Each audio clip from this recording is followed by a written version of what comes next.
kulanti wacan oo wanaagsan daawadayaal meel kasta aad joogtaanba ku soo dhawaada barnaamij khaas oo idinka diyaarinay waxqabadka maamulka dowladda hoose ee degmada Togwa Jaale ay sanadkii dhamaaday ee 2019 ay ka fuliyeen gudaha degmada Togwa Jaale. Daayaha aragtida fayoobi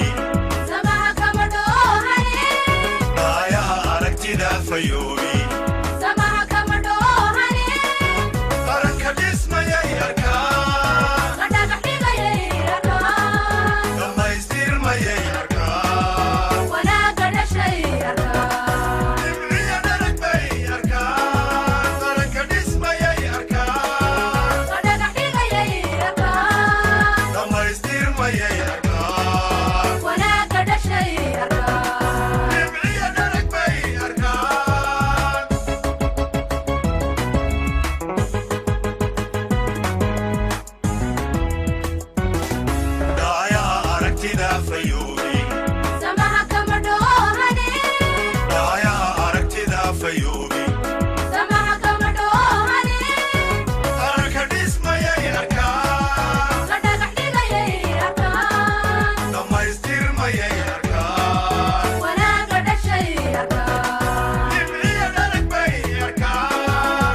waxaan aad iyo aad ugu mahadnaqayaa dadweynaha reer Wajaale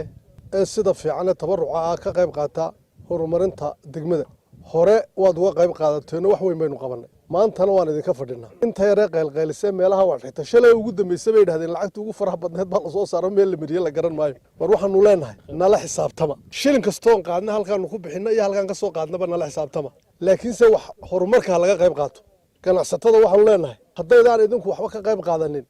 waxa yareenu soo qaadnaa waxba tari maayo degmadeena wax cashuuro fara badan oo qaadama jirto laba jeer baanu wax qaadnaa marka liisamada aanu qaadno iyo marka ardayda inta kale xishiishkaba ma dhifto saadaradeed waxaanu leenahay ganacsatada ka qayb qaata annagana waxaanu hayno nala xisaabtama horumarka ka qayb qaata inta iminka jiilaalku joogo ee aan roobku soo bilaabmin aynu ka wada qayb qaadano aynu dhameysana arrimaheena caratuulkeena iyo waxeena dheeri dambe oo baabuur baa ku jira la yiraahdo la arkin annagoo maanta dhagax dhigayna 6 kiiloomitir oo wada ah oo carakaawo ah bulshaweynta degmada Wajaale guul bay u tahay maanta fariintaan u diraynaa waxa weeye shacbiga degmada Wajaale inay ka qayb qaataan horumarka degmada Wajaale haday tahay ganacsatada culumaa awdiinta odayaasha in dhammaan loo diyaar garoobo maamul iyo waxa weeye ganacsatada in gamcaha la isqabsado sidii looga shaqeyn lahaa horumarka degmada Wajaale horumara waxa kaliya ay wax ku suura galeen maalislee maamulka Wajaale oo aan isaysan oo team work maadaama isqabsigii ay meel iska dhigaan waa maanta 6 kiiloomitir dhagax dhigaya ganacsatada waxaan leeyahay maalkiini iyo gawaaridiiniba loo sameeyaa ka qayb qaata qoladan cabatana waxaan leeyahay horumarka ka soo qayb galo markaas unbay imanaysaa wax kala ka hadalku iyo dadku waxa wanaagsan markay bilaabaan bay wixii qaldana ka hadlaan iyagana taasan kula talinaya aan wasiir ku aad noogu timid inaynu dhagax dhigno 6 wado oo min 1 kiiloomitir ah oo bariya galbeed ah oo 6daasi madaxooga madax dhigooga wadadan dandamiska iyo laamid isku xidha ay tahay ta koowaad ayaynu maanta inaad noo dhagax dhigtaan doonina adiga barasaabka gobolku waxaanu ka sinay oo wadooyinkooda aanu sinay oo gariidar aanu marinay 8 wado ayaanu galbeed marinay waqooyiga magaaladana waxaanu marinay 5 wado oo aanu isku sinay oo aan dhamaystiray isku sinkoodii bari waxaanu isku sinay oo wadooyinka aan isku sinay 6 wado ayay gariidar tumartoonu sinay ilaa xaafadaha township area magaalada gudaheeda oo wadooyinka ay isku jiraan wadooyin carakaawa iyo wadooyin laami ah marka kuwa laamida lafteeda dhibaatooyin fara badan dhigis simis carra dhigis iyo baahin iyo rushayn oo biyaha laga dhargiyo iyo garaacis intaas oo system oo dhameystiran baa la isku raacinaya maadaama xilli jiilaal lagu jiro boor badan baa kacaya marka waxaan awood saaraynaa in la garaaco wadooyinka oo la rusheeyo taasi wadadii koowaad baa maanta noo socota wadada kalena haddii la idhaa baahinteeda waan isdaba soconayaan oo joogto ah ay isku daba soconayaan ilaahay mahadi weeyi waxaan leenahay oo halkan uga faa'iideysanayna bulshooyinka reer Wajaale horumarka jecel hadday tahay ganacsato lagu tiriyaa degmada Wajaale kolday saaka u dhaqaaqeen wadooyinkii bilaabeen alxamdulillaah rabbil caalamiin ilaahay ku asturaan leenahay waana ducaynaynaa dawladdu haddii la tasarrufta hooseyso tagaan kaliya wax ma qaban karaan ganacsatada ugu badan Soomaaliland waxay degan tahay Wajaale qof kastaaba hadduu shan foosto daamuro soo iibiyo qof kastoo ganacsatii magaaladooda ilaa ma aha biriij xagga sare mara ayay yeelanaysaa waa la isku tashanayaa ganacsatada degan Wajaale waxaan leeyahay cashuurta waxba ma qabato badan waxa ka soo baxa meesha haddii doonayno magaalo qurux badan aynu helno waanaanu dhammaanteen u qaadanaa oo iskaa wuxuu qabsan wax lagu dhisaa marka ninka lowr ciida keena ee ku soo dara wadadaas waa waxtar ninka foosta keena waa waxtar ninka yoomka maalin bixiyo baabuurta waa waxtar waxaan leeyahay lacag buuran una diidiina laakiin nin kasta wax ka qayb qaadanayso diyaari oo siiba dadka ganacsatada ah ee degan Wajaale ee ku shaqeysta ee baabuurtooda timaado ee maalin walba laga jiiday dhiiriga soo gaarigiisa raran intay cagaftu ka qaada maalinta uu gaariga ku rareeyahay dhiiriga hayga jiidayso wadada imka gelisaan maalin dambe lagaga jiidin rooba maalin lama wada dhisin maalinba waxa qaadaan inta dhistaan hay soronina dheer hadiideen hadii maalinba dhistaan maanku 200 mitir ama 100 mitir dhigtaan ciida way iska dhamaanaysan waxane maanta waxaynu halkan u joognaa in aynu dhagax dhigno 6 kilomitir oo la dhigayo carrakaawo la dhigayo wadooyinkii muhiimka ahaa waxaynu la soconnaa in madaxweynaha jamhuuriyadda Soomaaliland uu amray in wasaaradda hawlaha guud lagu wareejiyo wixii towbalan ahaa halkii towbalanka iyo masar balanka laga sameeyay ee qarankana waxa ugu horeysay degmada Wajaale wadooyinkii la ballaariyay ee la qurxiyay ee dadkii jingadaha laga dul qaaday meheradihii faalalka loo sameeyay waxa loo baahan yahay in iyagana la qurxiyo oo ay noqdaan wadooyin dhiirida iyo rakaawaduba aanay ku noqonin marka tan wax hormood ka tahay qorshayaashii la sameeyay towbalanka ahaa iyo masar balanka ahaa labadaba in dawladda hoose runtii iyaguna ay qaybtoodii qaataan waxaan kula dardaarmayaa dadka ganacsatada ah Wajaale 99% Soomaaliland ganacsatada waxa jooga halkan qof kasta meheradiisa hadii uu 200 mitir ee u dhow ka horeeya hadii uu carrakaawada isna qaybtiisa dhigo waxaan filayaa in magaaladu culays badan ka dhici lahaa yaan dawladda hoose kaliya lagu haleyn ganacsatadu iyaga xoogii iyaga maalkii ah iyaga dhaqaalihii wadanka u haya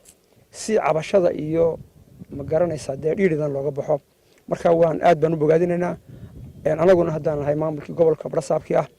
runtii waan dhiri gelinayaa waanan ku daba taaganayaa maamulka degmada shaqada wanaagsan ay bilaabeen waxaan leeyahay 6 kilomitir marka ay dhamaadaanna in 6 kilomitir oo kale haddana aynu galno ayaynu ilaahay ka rajaynaynaa shacabka kala duwan ee ku dhaqan magaalo ganacsiyeedka degmada Tog Wajaale ayaa iyagu soo dhaweeyay isla markaasina u riyaaqay waxqabadka sanadkii dhamaaday ee 2019 ay maamulka dawladda hoose ee degmada Tog Wajaale ay ka fuliyeen gudaha degmada Tog Wajaale magaaladu horta waxay wax ka qabteen waayo waxay keeneen iska rogo cagaftii wadada lagu sameeyay ay ahayd wadada markaan qarashka bixinayo wuxuu cagaf ahayd bin naga bixiyeen marka wada tashi baa loo baahan yahay wax wada qabsi marka maamulku aad iyo aad buu mahadsan yahay maamulku shaqeynaya waxaan leeyahay maamulku wax ma qabtaan le maamulku wax way qabtaan wixii la wada qabsado way qabtaan tan iyo qabtay dadka iyo waxa isku tagay maamulka waa ruuxina wax ka qabsada oo isku taga waxa la idin qabta marka dadka wax may qaban leeyo dadka wax ku waasay way qabteen maamulka dawladda Tog Wajaale si wanaagsan ay noogu shaqeeyaan shanta soo socotana iyagaan dooranaynaa imikana iyaga wax walba noo qabto wax walba noo sameeyo iska rabay keenan cagaf bay keenan maamulkaygu aad iyo aad buu mahadsan yahay hadda maanta magaalada ka hilaacay warayna kullu wax ka nimco rabbiina siiyay talabaad kullu xaqiiqdii maamulka ahaan iyo ka macallin ahaan iyo degmo ahaanba waxaan aaminsanahay Wajaale in horumarkeedu oo maalinta ka soo tarayo أنا أقول الله يافكا معلمين تام aqoonyahanka degmada waxaan oran karaa Wajaale waa magaalada hiigsan karo oo ay ka hana qaaday horumar kala duwan magaaladu horumar badan bay gaadhay marka loo eego waqtiyadii hore iyo Wajaalada maanta marka la eego farqi aad u fog baa kala dhaxeeya horta marlay mid baa jirto wax raxmaadka ay markuu yimaado magaaladu Wajaale nu garanno waa dhulkii dhoobaweynta ahaa haddana wadooyinkii la sameeyay ee dawladdu samaysay ay carradu u fuushay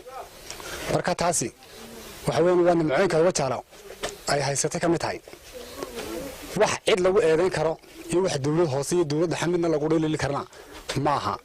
sababta meeshan ku leeyahay carradu tahay carrada dabiiciga marka magaalada horumarkeeda aad buu fiican yahay maamulka magaalada si fiican buu shaqeynaya sababtoo ah dawladda maanta samaysanay ee hoggaanka madaxweyne Muuse Biixi Cabdi wadoogeedo wajaale waxa ka samaysay toobaleen balaaran dadkii magaaladii way ku faa'iideen magaalo kale xidhan bay ahayd toobaleenkuna si uu yeelaa si wasaaradda hawlaha guud ay u dhigtay ayuu u yeelaa Salaaxudiin iyo guddida xaafadan ka soo abaabushay ee ka soo qayb qaatay wadadani dhismaheed dadweynaha kale reer Wajaale waxaanu leenahay sida uga qayb qaatay waanigi maalintii dhaweyd lahaa war qofka hadday lacag ka gasho wadada lacagta cashuurtu bixinayo qofku ma haysto inuu isagu leeyahay laakiin ta iskii uu geliyo inuu isagu leeyahay buu haysto haddaad ka qayb qaadataan dhib kasta oo amadaad hadduu jarayo halkaasuu daadka ka go'e kaala qabtaada odhanaysa ama adaaba qabanaya hadduu cidi qodayso ma qodi kartid halkan aad lacagta ku baxday ee dhibaatada naga gaadhay miyaad u tahay buu odhanaya qofkii halkan maanta lama mari kari jirine waa laga kuwa gebigiisaba lama marin lug mooyaane baabuur marayay muu jirin maanta wixii ka dambeeya calaaduul baa loo gelayaa xaafaddaas dadweynaha reer Wajaale barbarkay ka baqdaa oo baqeela qadeen waa la tartamaya ciddii wax dhigata baan annaguna la dhigaynaa guddida iyo gudoomiyuhu say isku abaabuleen in la isku daydo oo maamul iyo ganacsato iyo dadweyne la iswada kaashado oo sida ay wadooyinkeedu horumarkoodii uga shaqeyno ayaa loo baahan yahay waxa kale oo fariinta u dirayaa shacbiga ku nool degmada Wajaale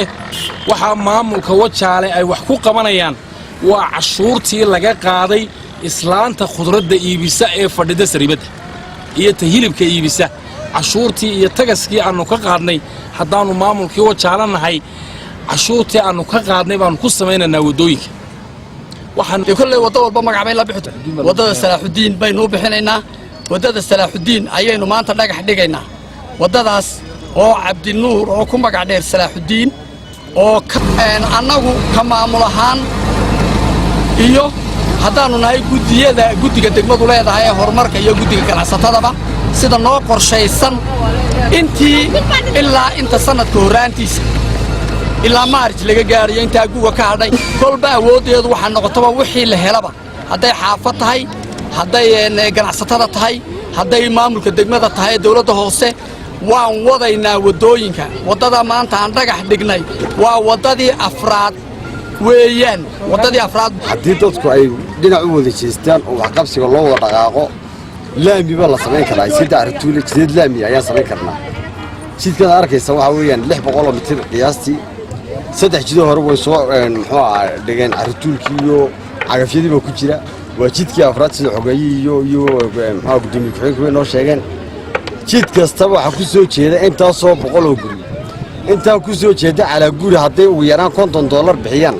waxaan aaminsanahay Wajaale horena waxaan u sheegay in maalintii 6 kiiloomitir ee Wajaale dhagax dhigaysay in ganacsatadu ka soo qayb qaadato maanta way ka soo qayb qaateen aad iyo aad baan u hambaleynayaa waxa wax lagu gaarana waa wax wada lahaansho iyo wax wada qabsi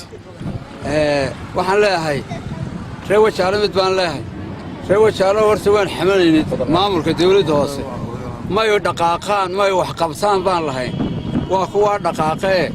aan wax la dawladda hoose wax looga baahnaa inay dadka hor kacaan oo u bilaabaan tiina maanta ay muuqataa iyaga waan ugu mahadnaqaynaa bilowga ay bilaabeen inaanay ka joogsanin jalow intaan roobkiina soo gaadhin wadooyinka ka qayb qaata ciddii wax qabsato manana wax la qabanayna si qofku uu jecel ugu yeesho had iyo jeer alla waxaan arkay baabuur banjaro oo lagu dalaco jeega oo qodayaan wadadii hadday dadku wax ku darsadaan ninka jeega idii joogto way garab way arkaysaa nin walba wuxuu oranayaa adeer lacagtayda ba ku jirtay sida u qodaysa la jecel la wada yeelanaya contributionka wadada ha laga qayb qaato reer Wajaale ha laga qayb qaato had iyo jeer alla waxa la inoo tiriyaa dekadii qalalayd dekada qaladana loo tiriyaa annagu wax ma haynee waxaad haysiin baa la noo tiriyaa runtaan isku sheegaynaa lacagtaad haysiin baa la yidhahaa ma idinkoo Wajaale jooga ayaad lacag u baahantihiin saa daraadeed maadaama lacagtiina loo tirinayo tii lacagtiina wax ku qabtaan idin leenahay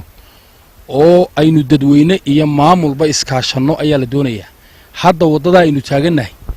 waxa weeyaan waa tii controlka ee galbeedka ee u noqonaysay xaggii iskuulka xasan cawke haddana waxa weeye way crossaa kaydkay ka bilaabaysaa ilaa saldhigga ee magaalada gudaheega gelaysa xaggan kale waxa ka bilaabmaya iyaduna muxuu ahaayey taa kale galbeedka korka maraysa waxaan u sheegaynaa dadweynuhu iyo ganacsataduba inay isabaabulaan rag imika isabaabulay ayaa jira maandhowna waan soo bandhigi doonaa wadada ay muxuu ahaayey ay ka qayb qaateen contributionkoogii waa la soo bandhigi doonaa bulshadu inay isku dayato ayaa la doonayaa wadooyinka dhaadheer ee xaafadaha gelaya iyo magaalada gudaheegaba waa loo baahan yahay inaynu dhammaantood wadooyinka samayno oo aynu horumarka ka wada shaqayno oo ganacsato iyo maamulba la iskaashado ayaa la doonayaa waxaan u sheegaynaa dadka shakhsiyaadka ee iska khalli wareegaya ee macaaridka ee waxa weeye had iyo jeer waxba lama qaban tahay xukuumaddu waxba may qaban tahay waxaan leenahay war indhihii bakoora qaba wax qabadka ha arkaan baan leeyahay cadeeda dee sacbada laguma qaran karo waxaanu leenahay kawaantooba baan leenahay muxuu ahaayey had iyo jeer hadallada qallafsan ee waxa weeye aad odhanaysaan ee qarandumisnimada mar walba inaad ku hadaaqdaan maaha horumarkii wakaa uu bilaabmay in laga wada qayb qaato oo horumarka la garab joogsado ayaa waajib oo inu bilicda iyo horumarka iyo wadooyinka magaalada ka shaqayno ganacsatadana had iyo jeer halkan waxaa lagu sheegaa muxuu ahaayey dekadda qalalan ganacsiga ayaa loo tiriyaa halkan waxaynu u baahannahay inaynu iswada kaashanno magaalada aynu ka shaqayno waddo weyn oo aad u qurux badan oo ay maamulkii wajaale samaynayaan waxaanan leeyahay sidaa aad hawshaasi dawlad iyo ganacsataba iskugu xilqaanteen wadooyinka ha laga shaqeeyo dadweynahana waxaan leeyahay dekedeenna qallalan aynu ku faanno ee laynagu majeerto inaynu wadooyinkeenana samayno weeyaan intaanu roobku di'in baabuurtuna si fiican inoogu soo marto khayraadkii fadhiyey hoosta maanta la furayaa dadkaygo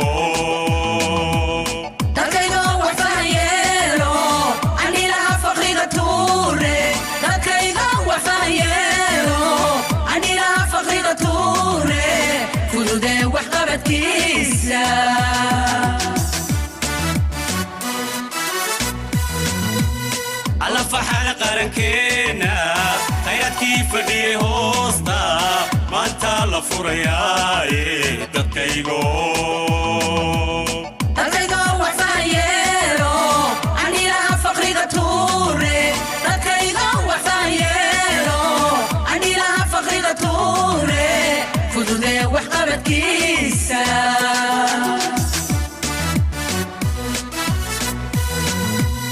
alla faxana qarankeena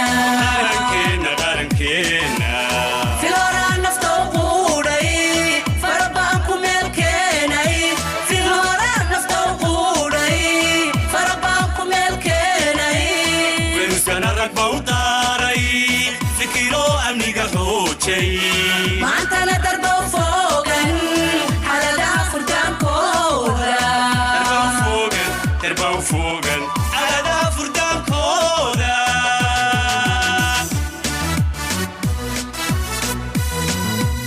alla faxana qarankeena filora nafta u quudhay farabaan ku meel keenay filora nafta u quudhay farabaan ku meel keenay faynuskana rag ba u daaray maanta farxad weyn bay noo tahay inaad nagala soo qayb qaashaan dhagax dhiga aanu u samaynayna hay-adaha kala duwan sida hoose ay geli lahayd dowladda hoose iyo halkii debdemiska loo samayn lahaa bangigii eegna soo socda maxkamadihii sirdoonkii dhammaan arrimahaasoo dhan waanu fulin doonaa insha allah waa la fulinaya wanagaa dhagax dhignay reer wajaale waxaan leenahay arrin aad iyo aad u ballaano oo mashruucya oo kala idiin soo socda waa bishaare weyn waxaanu aad iyo aad ugu faraxsannahayna anagu haddaanu nahay dadkii Tog Wajaale horumarka ka muuqanaya degmadii Tog Wajaale annaguna diyaar waxaanu nahay oo heel iyo hooba la garab joogsanaan oo diyaar waxa maanta annaga sharaf noo ah in halkan laga hirgeliyo mashaariicdii runtii 5 ka mid ah dhismayaashii dawladda oo ay ugu horeyso xaruntii dawladda hoose oo ay ku xigto xaruntii damdamiska oo ay ku xigto xaruntii sirdoonka oo ay ku xigto maxkamadda iyo xiraalintu waxa iyaduna aanu maanta idin soo tusi doonaa in xaruntii dawladda hoose aanu ku wareejinay iyadana baankii dhexe oo runtii laga dhisi doono isaguna baankii laanta wajaale iyadana run ahaantii farxad gaar ay noo tahay wasiir halkan maanta aynu joognaa waxay ka mid tahay awaamirtii madaxweynaha jamhuuriyadda Soomaaliya uu bixiyay ee ahaa in toonbalaanada magaalada runtii qorshayaasheeda lagu wareejiyo wasaaradda hawlaha guud wasiirka hawlaha guud iyo saraakiishiisa horkacaya waxay qorsheeyeen toonbalaankii magaalada ugu horeysay gobolkana wuxuu ahaa ama degmadana waxa ahayd halkii ay ka hirgashay halkan waa dhulkii danta guud ahayd ee runtii laga jaray beeraha hawl badan iyo tacab badan baa naga galay dadku waxay u haysteen waxa in dad gaar iska qaadanayaan laakiin waxaanu qiraynaa in wixii loogu talagalay halkan laga fuliyay oo ay yihiin institutionadii dawladda marka dadka beeralayda waxaan kula dardaarmaynaa in ay iyaguna qorshayaashii loogu talagalay ee loo balangareeyay in ay iyaguna sidaa u bixiyaan oo runtii ay fududeeyaan hawsha maanta waxaa noo farxada aanu dhagax dhignay xeradii amba xaruntii dabdamiska ee degmada wajaale dowladda maanta jirta oo ah dowlad waxqabad sanad walba annaga horta waa noo furitaan borman ayaan dabdamiska ka sameynay waxaan ka sameynay wajaale waxaan ka sameynay gabiiley hargeyso 4 meelooda sameynay master balaanka meeshii lahaa wajaale waxaanu ku daray inaanu beeraha magaalada ku ogog leh ama ku dhow aanu qorshayno oo tani ay ka mid tahay sidii dhulka danta gudaha loo jari lahaa dadweynaha wajaale waxay sameeyeen gobonnimo aad u weyn oo ah beer kasta oo la qorsheeyey in ay bixiyeen dantii guud oo si wanaagsan oo tan iminka taagannahay ay ka mid tahay waxaan kaloo halkan ka bogaadinayaa maamulka maayarka wajaale oo in badan oo wadooyinkii aanu samaynay maanta saaray aratuul oo dawladdana waad aragtaan oo imikaba bogcadda aanu taagannahay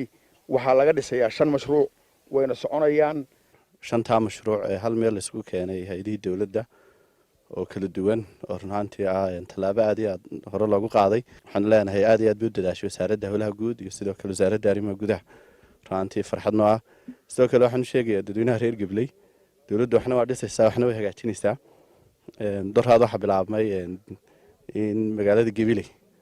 cidii aan sharci u haysan ee wadooyinka soo gashay iyagana laga saarayaduna waa qurxin iyo hagaajin noloshu waa wax qabad iyo qurxin iyo in la ilaaliyo sharciga xukuumadda anta madaxweyne Muuse Biixi Cabdi labadaas inay joogtay waxay aad ugu dadaashay waxa kamid ah arrimaha dhulka ay wax badan ka qabato sida wasiirku inoo sheegay hawlaha guudna danta guud baa maanta kamid ah beeraha laga gooyay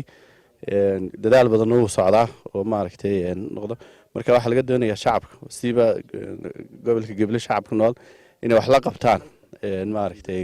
wasaaradda hawlaha guud iyo wasaaradda arrimaha gudaha runtii dadaal badan muujinaya maanta halkan waxaynu ka hirgelinaynaa dabdamiska iyo dawladda hoose inta ay leeyihiin waa intii wasaaradda dakhliga intii wasaaradda cadaaladuna halkan ay ka hirgalaysaa xeer ilaalintii iyo maxkamadihii intaasina waxay ka qayb galaysaa hay'addii sirdoonka qaranka degsimadii hore ee degmadu ay lahaydna kabacdi markii la sameeyey qorshihii town planka magaalada wasaaradda hawlaha guudna ay timi oo iyadu imika dhulka ka mas'uula maamulka degmada iyo barasaabkuna arrinkan aan isla galnay oo aan iskala tala galnay aniguna aan la ogolaaday waxaanu ku wareejinay maamulkaa hore ee degmadu ay lahayd ee dawladda hoose bangiga Somaliland laanta gobolka degmadan maxaan ku dhahdaa Togwajale waa meel xada